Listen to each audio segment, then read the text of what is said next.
पुढे पुढच्या आणखी एक महत्त्वाच्या बातमीकडे कल्याणमध्ये ठाकरेंच्या शिवसेनेची फलकबाजी पाहायला मिळते। ठाकरेंच्या शिवसेनेचे 2 नगरसेवक बेपत्ता आहेत असा आशय या फलकांवर आहे।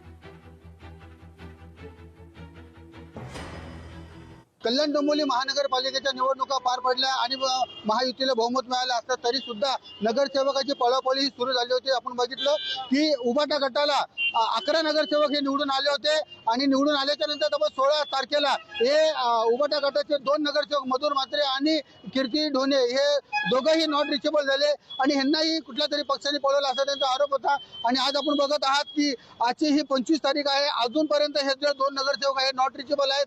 काय सांगाल की आपले 2 नगरसेवक बेपत्ता झालेले, आपण कोशेडीला कंप्लेंट देखील केलेले, काय सांगाल?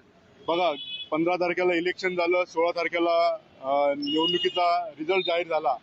आमच्या उद्धव बाळासाहेब ठाकरे पक्षाचे जे 2 नगरसेवक आहेत, मधुर म्हात्रे आणि कीर्ती ढोणे, हे दोघं जण आमच्या उद्धव साहेबांच्या एबी फॉर्म दारवे त्यांनी निवडणूक लढवली आणि ते जिंकून आले। परंतु 16 तारखेपासून त्यांचा कुठल्याही प्रकारचा संपर्क आमच्याशी होऊ शकला नाही। ते नगरसेवक त्यांच्या घरी आणि त्यांच्या मित्रपरिवाराशी आणि त्यांच्या कार्यालयाशी संपर्क केल्याने ते आम्हाला सापडले नाही किंवा त्यांच्याशी संपर्क होऊ शकला नाही।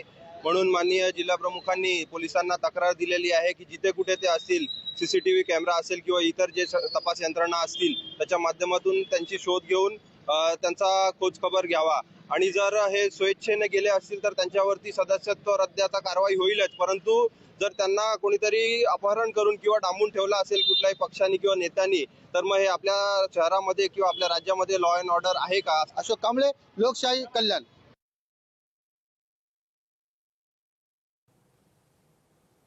दरम्यान यावर आता वरुण सरदेसाई यांनी देखील प्रतिक्रिया दिली आहे। केडीएमसी मध्ये घोडेबाजार सुरू आहे। जे 4 नगरसेवक आमच्या सोबत होते त्यांनी अजून नोंदणी केली नाही।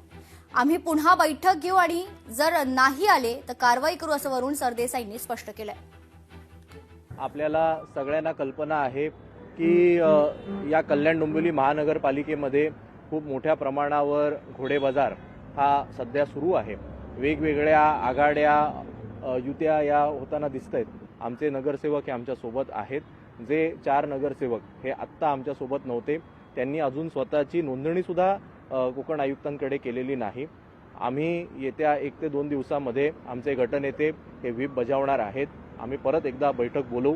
या बैठकीत जर ते गैरहजर राहिले तर त्यांच्यावर डिस्क्वालिफिकेशनची कारवाई ही होणार म्हणजे होणार।